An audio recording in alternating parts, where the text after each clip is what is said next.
கோவையில் Rotary Club of Cotton City Women's Centre by மதர்சூட் மருத்துவமனை இணைந்து கர்ப்பப்பை வாய் புற்றுநோய்க்கான HPV தடுப்பூசி முகாம் துவங்கப்பட்டது. இந்திய பெண்கள் மத்தியில் தற்பொழுது பெரும் அச்சுறுத்தலாக கர்ப்பப்பை வாய் புற்றுநோய் இருந்து வருகின்றது. இந்நிலையில் இந்த நோய்க்கான HPV தடுப்பூசி மூலம் கருப்பை வாய் புற்றுநோய்க்கு காரணமான ஹியூமன் பாபிலோமா நுண்கிருமி ஏற்படுவதை தடுக்க முடியும் என மருத்துவ நிபுணர்கள் தெரிவிக்கின்றனர். இந்நிலையில் கோவையில் Rotary Club of Cotton City சார்பாக பிரின்சஸ் ப்ரொடெக்டர் எனும் சேவை திட்டத்தின் கீழ் HPV தடுப்பூசி திட்ட முகாம் துவக்கப்பட்டது.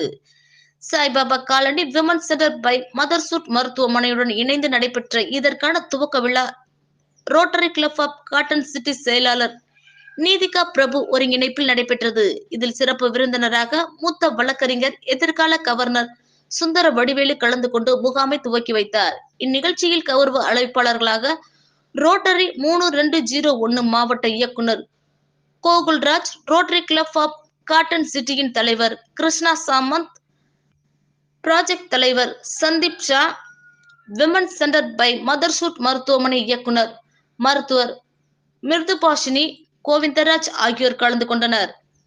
6 மாதம் நடைபெற உள்ள இந்த முகாமிற்கான முன்பதிவுகள் துவங்கி உள்ளதாகவும், முதல் கட்ட பதிவுகளுக்கு சலுகை வழங்க உள்ளதாகவும், 9 வயது முதல் 14 வயதுடையவர்களுக்கு 2 டோஸ் வழங்கப்படும். மேலும் 15 - 45 வயதுக்குள்ளவர்களுக்கு 3 டோஸ் போட உள்ளதாக தெரிவித்தனர். இந்த தடுப்பூசியால் இனி வரும் காலத்தில் கர்ப்பப்பை வாய் புற்றுநோய் பாதிப்பில் இருந்து பெண்கள் காக்கப்பட வாய்ப்புள்ளதாக மருத்துவர்கள் தெரிவித்தனர். வணக்கம், என் பேர் டாக்டர் பிரபு.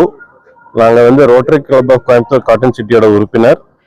இவர் இந்த சர்விக்கல் கேன்சர் ப்ராஜெக்டோட community director, chairman, co chairman. இன்னைக்கு நாங்கள் உமன்ஸ்ஹுட் மதர்ஹுட் பை உமன் சென்டரோட சேர்ந்து ஒரு வாக்கத்தான் நடத்தி இருக்கிறோம். இதோட முக்கியமான எண்ணம் என்னன்னா, பொதுமக்களுக்கு சர்விக்கல் கேன்சர், அதாவது கர்ப்பப்பையில வர புற்றுநோயோட விளைவுகளை பத்தி எடுத்து சொல்றதும், அதுக்கான வேக்சினேஷன் எப்படி தடுக்கிறதுங்கிறதுக்கான வேக்சினேஷனை பத்தியான வாக்கத்தான் இன்னைக்கு நடந்தது. பாரதி பார்க்ல இருந்து women centre by motherhood Mettupalayam road வரைக்கும் நடந்து வந்திருக்கிறாங்க. கிட்டத்தட்ட 200 - 300 மக்கள் நடந்து வந்திருக்கிறாங்க. சர்விக்கல் கேன்சர்ங்கிறது கர்ப்பப்பையோட வாயில வர்ற புற்றுநோயானது.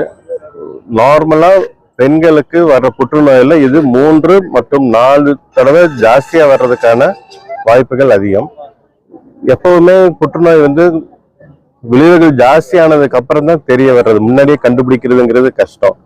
அதை ட்ரீட்மெண்ட் பண்றதுங்கிறதுனா ரெகுலர் கேன்சர் மேல ஒன்று சர்ஜிக்கலா ரிமூவ் பண்ணணும், இல்லைன்னா கீமோதெரப்பி அண்ட் ரேடியேஷன் மூலமா ட்ரீட் பண்ணணும். இந்த வேக்சினேஷனோட பயன் என்னன்னா, சின்ன குழந்தைங்கள்ல இருந்து, அதாவது 9 வயசுல இருந்து 14 வயசு வரைக்கும், இல்ல 15 - 35 வயசு வரைக்கும் இருக்கிறவங்களுக்கு, பெண்களுக்கு இந்த வேக்சினேஷன் கொடுத்தோம்னா இந்த புற்றுநோய் ஃபியூச்சர்ல வராம தடுத்துரும். Rotary Club of Coimbatore Cotton சிட்டியோட மெயின் எண்ணம் என்ன அப்படின்னா, பொதுமக்களுக்கு இது ஒரு சேவையா பண்றாங்க. எப்படி போலியோ வேக்சினேஷன் ரோட்டரி மூலமா உலக அளவா மக்களுக்கு உதவுச்சோ, போலியோ கிட்டத்தட்ட நிறுத்திட்டாங்களோ, அதே மாதிரி சர்விக்கல் கேன்சரை நாங்கள் இந்த மாதிரி ப்ரொமோட் பண்றோம். Coimbatore Club of Cotton City மதர்ஹுட்டோட சேர்ந்து ஒரு சப்சிடைஸ் அமௌண்ட்ல வேக்சினேஷன் பொதுமக்களுக்கு அவைலபிள் ஆகிற மாதிரி பண்ணியிருக்கிறாங்க. முடிஞ்ச வரைக்கும் இது மக்களுக்கு தெரியப்படுத்தணும். இதனால பயன்படுறவங்க ஃபியூச்சர் ஜெனரேஷன் சந்தோஷமா இருக்கும்.